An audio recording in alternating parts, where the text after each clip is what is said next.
Hello there, my name is Spooky and this is my contribution to the Frictional Monster Fan Jam 2023. I'm pretty excited for the third main game of the Amnesia series, Amnesia the Bunker, and I honestly can't wait to play it. The theme for this year's Fan Jam is Frictional Games Monsters, and without further ado, let's say hello to our beloved friends, or nightmares. As much as I am excited to finally play the new Amnesia game, I'm also excited what other participants of the Fan Jam are going to contribute. I am going for an in-depth analysis of one of the monsters right here. Well, you can swim away, anglerfish, cause no one likes you. Alright, which one to choose? No, not you, Wraith. I choose you. Yes, that's right. Because this one's invisible. I proudly present the Kaernk.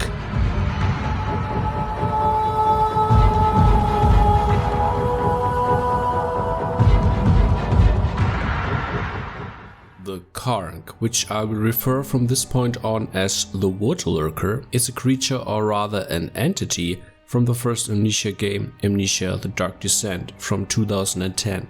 As the strange name might suggest, this monster is not endemic to our reality. It originates from the other world, the home world of Alexander of Brandenburg and most favorite vacation site of Tasi Trianon. But back to our little fellow, the Water Lurker. The name Kaernk is an anagram of Kraken. Coincidence or not, this one loves water for sure. The first encounter with the Water Lurker is in the laboratory of Brandenburg Castle. However, it can do no harm to Daniel thanks to the thin rusty bars beneath Daniel's feet. See how I avoid to step on it? That's the power of unreasonable fear. Now, this was just an introduction. The real horror awaits us in the cellar archives. After the slow pacing and excellent tension build-up in the prior levels, the designers throw you in at the deep end. It's just Daniel sitting in the water and Mr. Kraken on his way to greet you.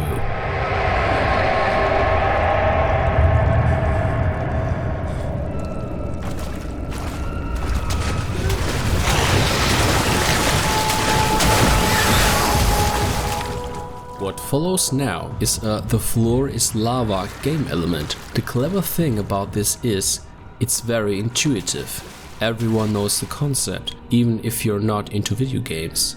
And of course, it's frightening, because you don't instantly die, but the lurker will start hunting you and eventually kill you.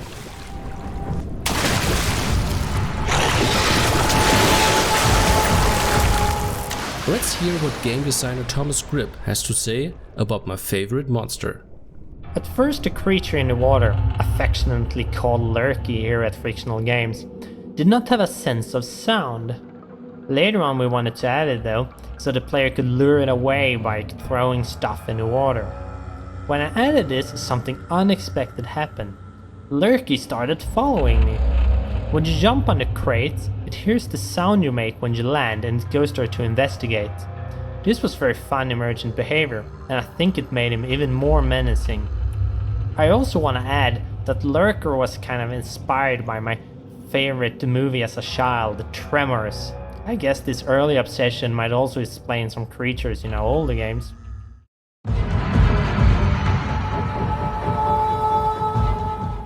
Since we're in this together now, let's play the Water Lurker sequence together, for it is one of the most iconic parts in the Amnesia games. Like I said, the floor is lava, or in this case, if we jump into the water, the lurker will hunt us.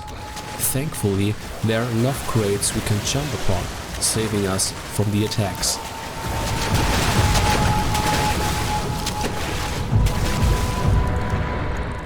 Alright, let's go. We see a little room. In the back of the room there's a lever. That ticking noise you can hear indicates a timing mechanism. So we have to reach the opened gate in time or it will close again and we have to repeat the steps. The Constant pressure is very stressful, and as soon as we miss a crate and accidentally fall into the water, the Lurker is coming for us, while we try to climb up to safety again. We finally reach the gate as it closes behind us. In this room, another water Lurker awaits us. But look at this. It's dangerous to go alone. Take this severed arm.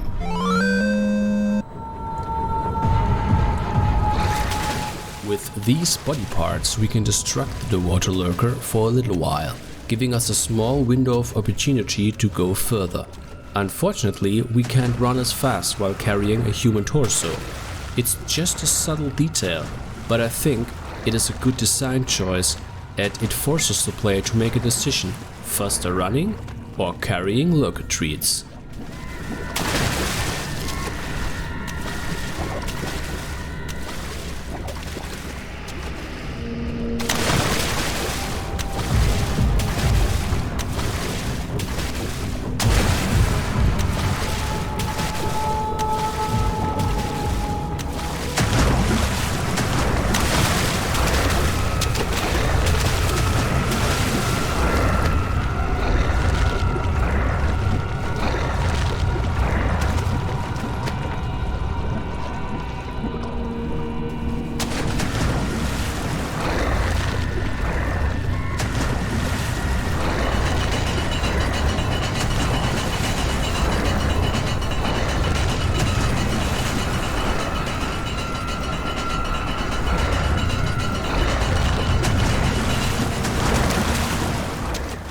This room, the exit door needs a simple lock, which luckily we find on a shelf nearby. This puzzle felt rather odd to me at the first time, but I think the effect it should have on the player is: oh no, I've missed a key. Where did I miss it? Do I have to go back all the way? And then there's the key, luckily right next to us. So we have the feeling we barely survived the sequence, and this feeling foreshadows of what comes next in the archive tunnels of Brandenburg Castle.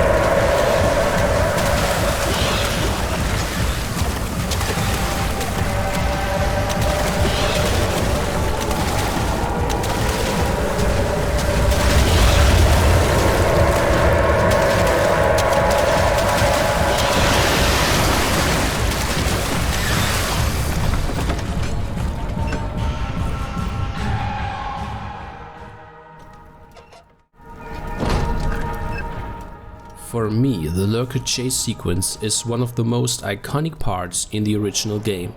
It seems simple, but this is game design done right.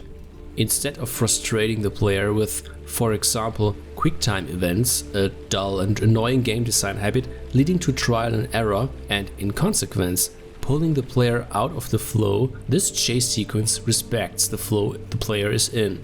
Here's a commentary from game designer and programmer Thomas Grip on this matter. This level is the high point of the Lurker build-up, which sort of started an entrance level with the slime appearing. It's supposed to be a sort of roller coaster ride and is designed to be easy enough to be completed on the first try. Yet, it should also be stressful. Many of the things in a level that seems like you barely make it are just scripted to be that way. But it's nothing you notice because they're blended in with the truly deadly stuff. Admitted, it's mostly smoke and mirrors. The stress, however, is real. After this scene, we find ourselves in another so-called hub, which leads to other levels. The calm atmosphere here is a contrast to the terror before. Contrast is an important technique because constant stress wears off after some time. You could say, you need some light to embrace the shadow.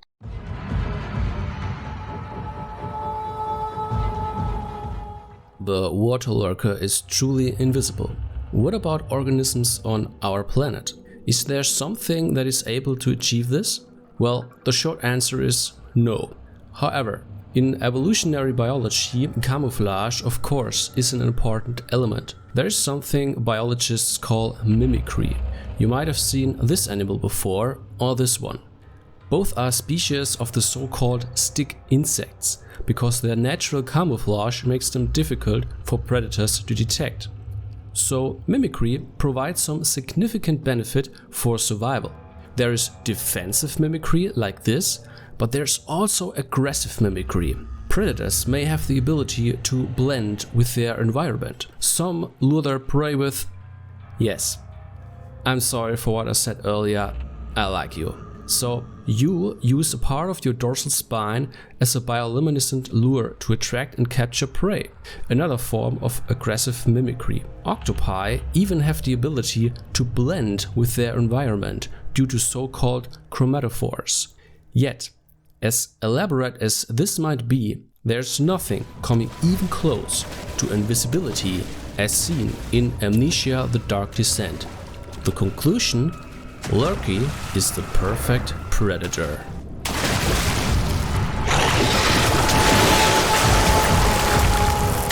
So the Lurker in-game is invisible, but it's not unusual that remnants of older iterations, like textures or 3D models, still exist somewhere in the game files. Let's find out. Here, for instance, is the texture of the grunt. Let's check the Lurker texture. Alright, so this looks like some default texture, so there is none. And the 3D model of Lurker is actually just a sphere. Therefore, I think the decision to make Lurker invisible was either made pretty early in development, or maybe the devs have greater plans with our friend in the future and did not want to reveal any of his physical form yet.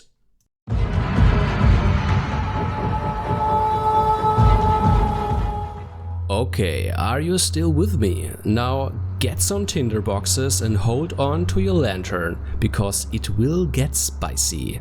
As fascinating and frightening the water lurker is, its behavior puzzles me. Let's break this down step by step. Now, if Daniel falls into the water, the lurker comes running. If Daniel throws an object into the water, the lurker comes running. This is not normal. Why? Take a close look. The lurker starts running after the impact. In comparison, think about dogs, how they stare at you and the stick in your hand, and in the time you throw, they start running. So, what can we conclude from this knowledge? Elementary, Mr. Watson. Lurker is completely blind. So far, so good. However, this behavior is still strange. If Daniel jumps onto a crate, the lurker hears a noise and consequently approaches Daniel and stops. It just stands there, face to face with its prey. Which predator does that? Wouldn't you at least try to claw your dinner because you heard it 1 second ago? I actually have 2 theories about this behavior. Now you should light that tinderbox and listen carefully. The first theory of mine is rather metaphysical. The water lurker is bound to water, its natural habitat. But this bond is more than just a fish lives in water relation. The bondage between the lurker and water is so profound that it can only hunt its prey in water. If Daniel is not standing in the water, the lurker is idle and cannot reach Daniel, for he is out of Lurker's habitat. My second theory is a more psychological approach. In development psychology, there's something called object permanence. Let me give you an example. Let's say you are in this hall here with me, and I show you this chair. Next step, I'll bring the chair somewhere else. Then it's gone, it's out of your sight. But you know they still exist, don't you? You know that they're just not here physically where you are.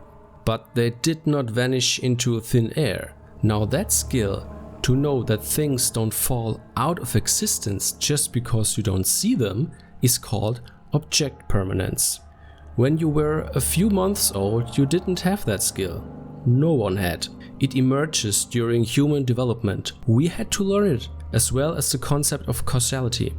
The Lurker, and this is my conclusion, has never adopted that skill. If the prey is not in his domain, water, the Lurker thinks the prey it chased a second before doesn't exist anymore, and in consequence, it quits hunting. The music you can hear at the beginning of each part of my videos is the Lurker theme, written by Finnish video game music composer Mikko Tarmia. In my opinion, audio is one of the most crucial elements in horror games. When you think about horror, you think about chains rattling in the dark, about doors screeching, about footsteps echoing in a long hallway. My examples might be a bit corny, but you get the idea. I always admired composers of horror music. How do you compose music that is unsettling? If you know some things about harmony, especially intervals and chords, and how they make you feel in a certain way, you can use this knowledge to make unsettling music. Take this C minor scale, for example. If you lower the second note, D, by a semitone to a D flat, you get the C Frictional scale. Let me just play the first two notes.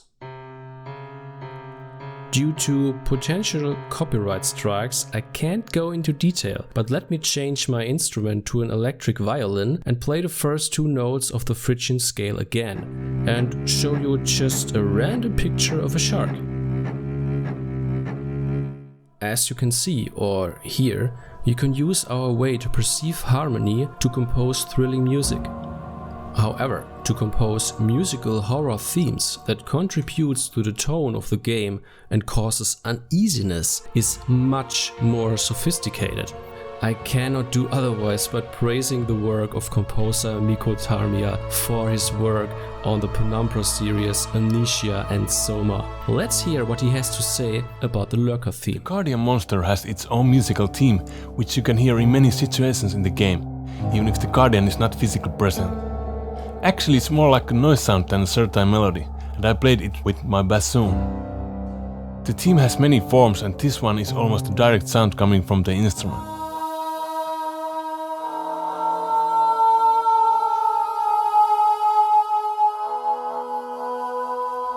And this noise, which sounds like screaming, is a highly modified version of it.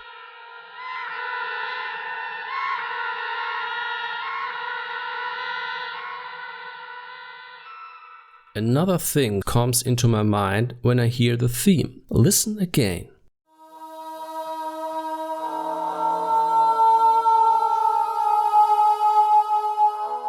This scream, or rather singing, sounds like a siren call.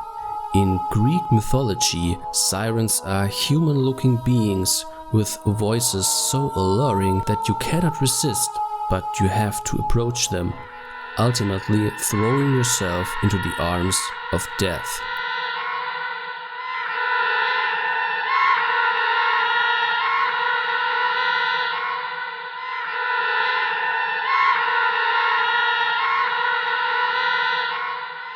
In art, sirens are often depicted as mermaids or similar creatures of the sea.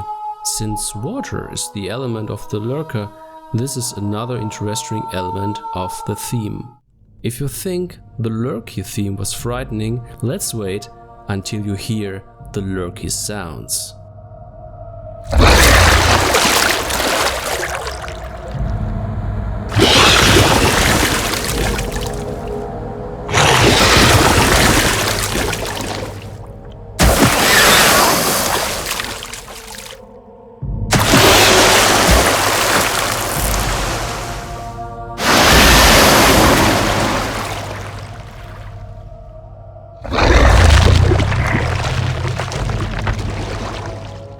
just have to credit this masterpiece work of sound design by Tapio. The growling sound the Lurker makes implies that it's a massive creature, because you need some thick vocal cords to make noises like that. However, in-game the Lurker seems rather small and bipedal. I wonder what it really would look like. You know what? Let's do this. Let's pool together our evidences. The water Lurker is a blind sphere with 2 legs and some really big vocal cords. Okay, if this is not scary, I don't know what is. I browsed through the sound files in the game data. There's another interesting detail I found. You can find all of the game sounds here. Here you have door sounds, explosions, steps, and so on. In the folder Enemy, there's the Brute and the Grunt, but no Water Lurker. Instead, the Water Lurker has its own category. Yes, that is right, the Kaernk has a category on its own. This just shows how awesome Lurky is. What do you think of that, Tapio? I think there is lots of power in this monster. Hell yeah, I agree. Alright, this was my contribution for the Frictional Monster Fan Jam 2023. Thank you so much for watching. It means really a lot to me, because this was a lot of research and, thinking and theorizing and investigating. It was an amazing ride for sure. Now take care everybody, and always light your lantern in the dark. See you in the bunker.